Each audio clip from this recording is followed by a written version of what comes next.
Morning, ladies and gentlemen. My name's Clifford Stone. I was a Sergeant First Class, United States Army. I had a secret clearance with nuclear surety. I could get the clearance that I needed to do whatever it was that was necessary for me to do at the time on special operations when I was called in on those.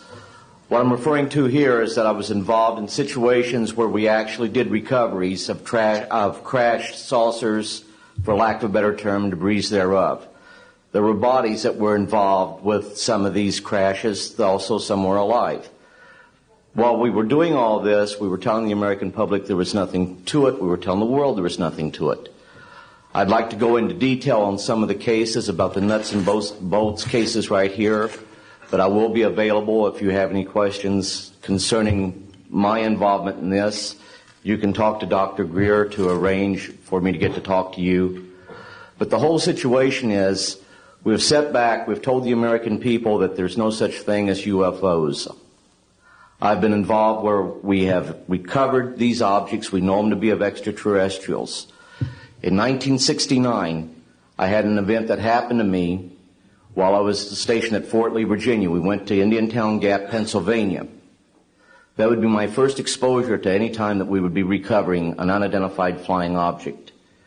When we went there, we already had people that was already in the facility. We were a backup team, which was supposed to be NBC because there was supposed to be some nuclear materials that was on board this craft. Later on, most people involved were to be told that there was nothing on board it. It was nothing more than just a crash of one of our aircraft. I know better because I was one of the people that approached it with a Geiger counter to get surface readings. I was the first person to go ahead and see that there were bodies on it. That would be the first of approximately 12 events. UFO crashes are not events that take place every day. They're rare. I know we're not alone in the universe. I know that the absence of evidence is not evidence of absence. It's evidence that has been denied to the American people.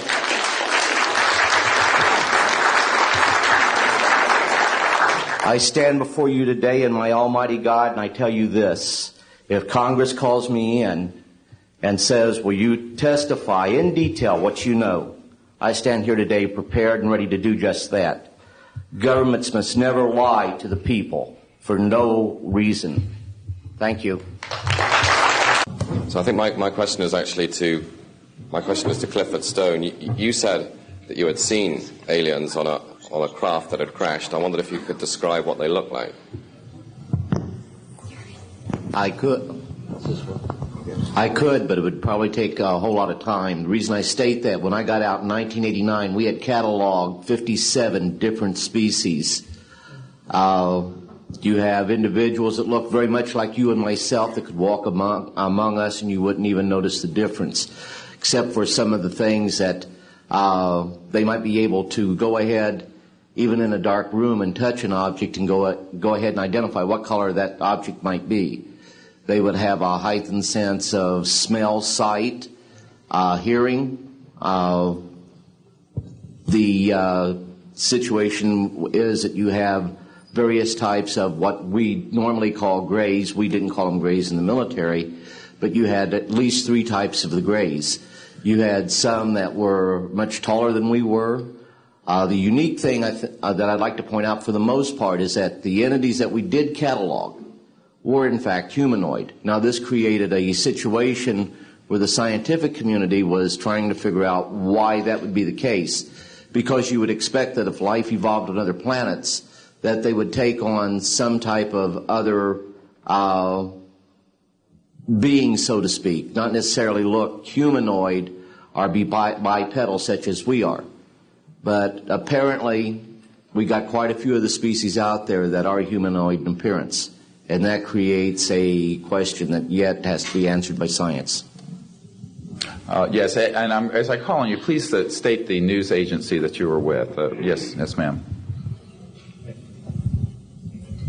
Deanne Divis with United Press International.